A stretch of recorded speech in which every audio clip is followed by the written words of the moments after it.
ঈদের আরেকটা প্রতিশব্দ যেটাকে বলা হয় এটা হচ্ছে আল ফারিহ, মানে আনন্দ। আল মাসরুর আস-সুরুর, এটা হচ্ছে আমাদের জন্য আনন্দ। ঈদ। মুহাম্মদ সাল্লাল্লাহু আলাইহি সাল্লাম তিনি হাদিসের ভিতরে তিনি বলেন, قال رسول الله صلى الله عليه وسلم ان لكل قوم عيدا وهذا عيدنا, যে প্রত্যেকটি সম্প্রদায়ের জন্য কি আছে? ঈদ আছে। প্রত্যেকটা জাতির জন্য কি আছে? ঈদ আছে। ঠিক তদ্রূপ আমাদেরও দুইটা ঈদ আছে। এখন ঈদ যারা আছে প্রত্যেকটি জাতির ঈদ থাকলেও আমরা অন্যান্য জাতি থেকে আমাদেরটা একটু ভিন্ন। অন্যান্য জাতির ঈদ যেগুলো আছে তাদের ঈদের ভিতরে দেখবেন সর্বপ্রথম তাদের ঈদের ভিতরে থাকে কি? শিরিক, মদ, জুয়া আর গান বাজনা, তাই না?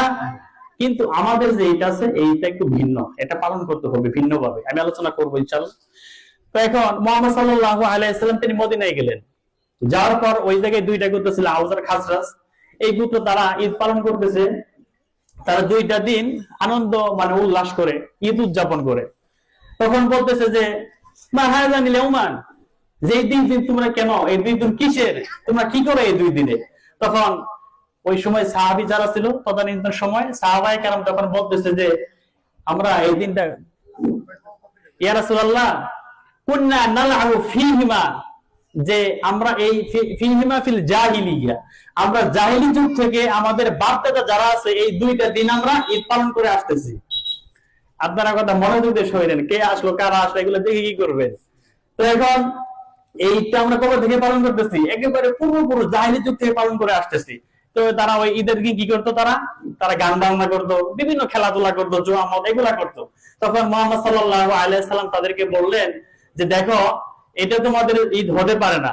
আল্লাহ তোমাদের জন্য কি করেছে? এই দুই দিনের পরিবর্তে তোমাদের আরো দুইটি উত্তম দিন দিয়েছেন। তিনি হাদিসের ভিতরে বলেন যে কদ আদালাকুমুল্লাহ বিহিমা খায়রাম মিনহুমা ইয়াউমুল আযহা ইয়াউমুল ফিতর, তোমাদের দুইটা দিন আল্লাহ তাআলা কি করেছে? ধার্য করে দিয়েছে। সুবহানাল্লাহ।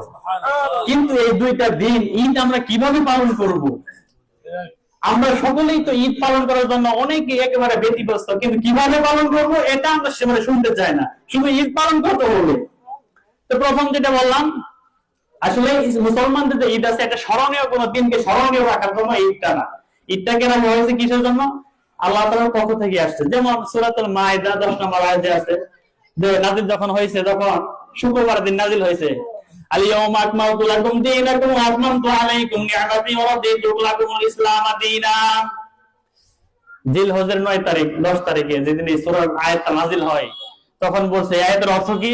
যে আমি আজ থেকে তোমাদের ইসলাম ধর্মটাকে পরিপূর্ণ করে দিলাম। সুবহানাল্লাহ। তখন ওই সময় এক ইহুদি উমর ফারুক রাদিয়াল্লাহু তাআলা আনহুকে বলতেছে যে হে উমর, তোমাদের যে একটা এত সুসংবাদ একটা তুমি আয়াত পাইছো, এই দিনটা যদি আমরা পাইতাম তাহলে এই দিন আমরা কি করতাম? ঈদ করতাম। তখন উমর ফারুক কি জবাব দিয়েছে শুনবে? উমর ফারুক রাদিয়াল্লাহু তাআলা আনহু তিনি বলেন, এই ইহুদি ভাই শোনো, মুসলমানের ঈদ বান্দার বিবেক থেকে কোন সিদ্ধান্ত নিয়ে হয় না। মুসলমানের ঈদ মানুষের বিবেক থেকে, মস্তিষ্ক প্রসূত জ্ঞান থেকে হয় না। এটা কোনো দিনকে স্মরণীয় রাখার জন্য না। মুসলমানের ঈদ এটা ধার্য করবে কে? আল্লাহ তাআলা ধার্য করেছেন। সুবহানাল্লাহ। এটা কোনো মন গড়া কোনো ঈদ আপনি পালন করলে আসলে হবে না। কথা বলছেন? আরেকটা বিতর্ক বক্তব্য আছে, দিকে আমি যাবো না, দিব না। তো এখন এই যে ঈদটা যে আমাদের দিলেন, এটা আজকে যে আমাদের মুসলমান যারা আছে, যেটা বললাম আজকে খুশি কাদের জন্য? যারা রোজাগুলি পালন করেছে তাদের জন্য খুশি। আমরা যদি রমজানের রোজাগুলি যদি সঠিকভাবে পালন না করে থাকি তাহলে আসলে আমাদের জন্য না। কথা বলছেন? অথচ আমরা যদি মানে রমজানের ভিতরে যদি বিভিন্ন পর্যায়ে মানে খাওয়ার ভুক্তভোগী থেকে যদি মানে শুধু কাপড়, অনেকেই মানে মনে করে যে নতুন নতুন কাপড় পরবে, অনেকেই মনে করে মানে রকমারি খাবার দাবার খাবে, অনেকেই মনে করে যে ডিজে পার্টি করবে, ব্যান্ড পার্টি করবে, আর অনেকেই ধারণা আছে যে বলে ধর বিভিন্ন আছে না যে ইয়াং যারা আছে যারা মনে করে যে একটু গান বাজনা করবে, একটু পার্টি করবে। আসলে এটার নাম ইসলাম না, এটার নাম ইসলামের ঈদ না। কথা বুঝছেন? এইটা আল্লাহ তাআলার পক্ষ থেকে ধার্য করা হয়েছে। এই ইসলামের যে ঈদটা আছে এটাকে একটা কিভাবে পালন করতে হবে এগুলো আছে, আমি সামনে পর্যায়ে আলোচনা করবো ইনশাআল্লাহ। তো এখন আপনারা দেরি করে আসেন তো মনে হয় সময় আমার হবে না। তো আসলে এই যে রমজানের রোজাটা,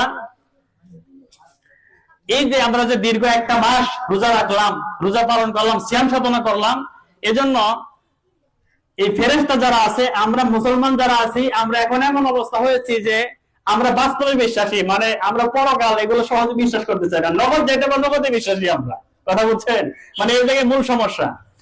তো কি করে ঈদের দিন কি করে, ইদা কানা ইয়াউমু ঈদিহিম, যখন ঈদের দিন যখন আসে, এই যে মুসলমান দীর্ঘ একটা মাস যখন আমরা সিয়াম সাধনা করলাম, তখন আসমান থেকে ফেরেশতা আসে, নাযালা মিনাস সামা, আসমান থেকে ফেরেশতা অবতীর্ণ হয়। তারপরে কি করে, ওয়াকাফাতিল মালা, তারা রাস্তার মোড়ে মোড়ে, আলা তুরুকি আলা আবওয়াবিত তুরুক, অর্থাৎ রাস্তার মোড়ে মোড়ে একদল ফেরেশতা করে নিয়ে তারা কি করে রাস্তার মোড়ে মোড়ে আমাদের স্বাগতম দেয় যে আহলান সাহলান মারহাবান ইয়া রোজাদার, হে রোজাদার, ফাদউ ইলা কারীম ইলা কারীম ইলা রহমান, তোমরা কি করো, তোমরা আনন্দ চিত্তে তোমরা ঈদগাহে যাও, তোমরা আল্লাহ তাআলার কাছে যাও, তোমরা ক্ষমা প্রার্থনা করো, যেহেতু একটা মাস তোমরা অনেক কষ্টে তোমরা রোজাগুলি পালন করেছো, এই জন্য তোমাদেরকে আল্লাহ তাআলা কি করেছে, এই ঈদের দিন তোমাদের জন্য আজকে ঈদ, আমাদেরকে স্বাগত দেওয়া হয়।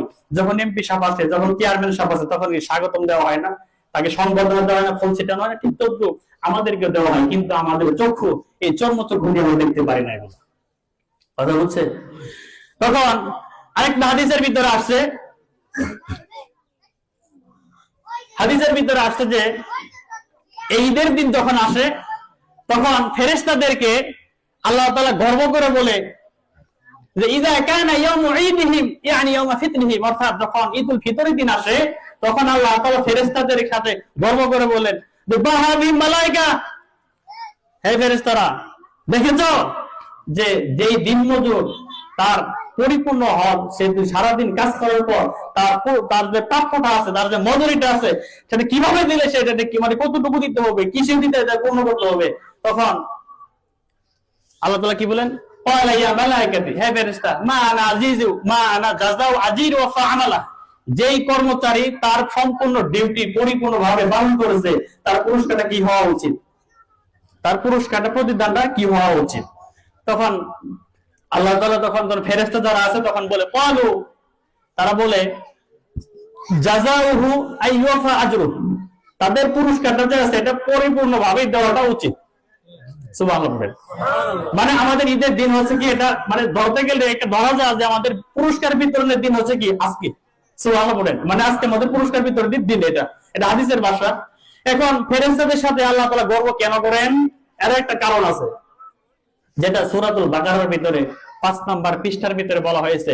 এই যে একেবারে সৃষ্টির শুরুতে যান, তার দেখতে পারবেন আল্লাহ তাআলা যখন ফেরেশতাদেরকে বলেছিলেন, ইয়া মালায়েকা ইসমা কালামি, আমার কথা শোনো, যে আমি কি করতে চাই, একটা জাতি সৃষ্টি করতে চাই। ওয়াইদ ক্বালা রাব্বুকা লিল মালায়েকাতি ইন্নী জাইলুন ফিল আরদি খলিফা, আমি দুনিয়াতে আমার একটা জাতি সৃষ্টি করতে চাই, আমার খলিফা প্রতিনিধিদের সৃষ্টি করতে চাই, তোমরা কি বলো, এই বিষয়ে তোমরা কি বলতে চাও? তখন ফেরেশতারা বলেছিল যে ক্বালু আতাজালু ফিহা মা ইফসিদু ফিহা ওয়া ইয়াসফিকু দিমা, হে আল্লাহ, আপনি কি চাইতেছেন যে দুনিয়াতে এমন একটা জাতি সৃষ্টি করবে যারা দুনিয়াতে কি করবে, দুনিয়াতে ফাসাদ সৃষ্টি করবে, মারামারি, দুনিয়ার খুন খারাপি করবে, ওয়া ইয়াসফিকু দিমা, এবং একে অপরের রক্ত ঝরাবে, আপনি কি এটা চাইতেছেন? তখন আল্লাহ তাআলা, তখন ফেরেশতারা আরো বলেছিল যে ওয়ানুসাব্বিহু ওয়ানুসাব্বিহু বিহামদিকা ওয়ানুকদ্দিসু লাক, আহা, আপনারা যারা আসতেছেন একটু শান্তভাবে বসে যান, কেউ কেউ কথা বলেন না, আস্তে আস্তে বসে যায়। ওয়ানুকদ্দিসু লাক, যে আমরাই তো আপনার প্রশংসা করি সব সময়, তারা সবসময় ফেরেশতা যারা আছে সব সময় তারা বলতে থাকে সুবহানাল্লাহ ওয়ালহামদুলিল্লাহ লা ইলাহা ইল্লাল্লাহ, এটা একবার আর দুইবার না, সারাদিন ফেরেশতা যারা আছে সব সময় এটা পড়ে। এই জন্য ফেরেশতা যারা আছে, ফেরেশতা তখন বলতে চাইতেছে যে আল্লাহ, আমরাই তো আছি, তো আপনার নতুন করে জানি দরকারটা কি আছে? কিন্তু আল্লাহ তাআলা বলেন, ক্বালা ইন্নী আ'লামু মা লা তা'লামুন, আমি যা জানি তোমরা তা জানো না। আমি একটা জাতি সৃষ্টি করতে চাই, তারা কি থাকবে? সূরা শামসের ভিতরে বলা হয়েছে 30তম পারা, যে ফাআলহামাহা ফুজুরহা ওয়া তাকওয়াহা, আমি একটা জাতি সৃষ্টি করতে চাই, তারা কি করবে? সারা দিন সে গুনাহ করবে, সারা দিন সে গুনাহ করবে, নাফরমান করবে, আমার হুকুম পালন করবে না, কিন্তু আবার 1 মাস 1 দিন রাতে সারা দিন গুনাহ করবে রাতে, অথবা 7 দিন পর, 3 দিন পর, 1 বছর পর, 7 বছর পর, 10 বছর পর তারা আমার কাছে আবার এসে ক্ষমা প্রার্থনা করবে যে আল্লাহ, জীবনে অনেক ভুল করেছি, অনেক গুনাহ করেছি, আমাদেরকে মাফ করে দাও। সুবহানাল্লাহ বলবেন না? সুবহানাল্লাহ।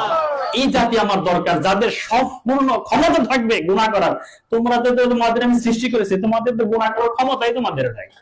তোমরা তো করবাটা কি? ধরেন এক রাস্তার ভিতরে গেছেন, যাওয়ার পরে ধরেন শেরপুর গেলাম, হঠাৎ করে যাওয়ার পরে এখন তো ওনারা নাই, আপনারা বিতর্কিত বলতে না, উদাহরণস্বরূপ বলতেছি, এমপি সাহেবের মাথার কথা আছে, ওনাকে একটা থাপড়া মারার পর সে যদি মাফ করে দিতে বলে থাক মাফ করে দিলাম, ওদের মানুষ এটা কি তার ক্ষমতা থাকা সত্ত্বে সে প্রয়োগ করলো না? তাহলে না তার ক্ষমতা। এখন ফকির যদি আমি চর মারে, ফকির আমাকে ফেরত দিতে পারবে? ফকির যদি বললে ওদের আপনি মাফ করে দিলাম, ও তো মাফ করে তার উপায় আছে? উপায় তো নাই। এই জন্য আল্লাহ তাআলা বলেছেন যে ফাল হামাহা ফুজুরহা ওয়া তাকওয়াহা, যে আমি মানুষকে দুইটা দিক দিয়ে সৃষ্টি করব। তোমাদের একটি দিক দিয়ে সৃষ্টি করেছি, মানুষকে আমি সৃষ্টি করব দুইটা দিক দিয়ে।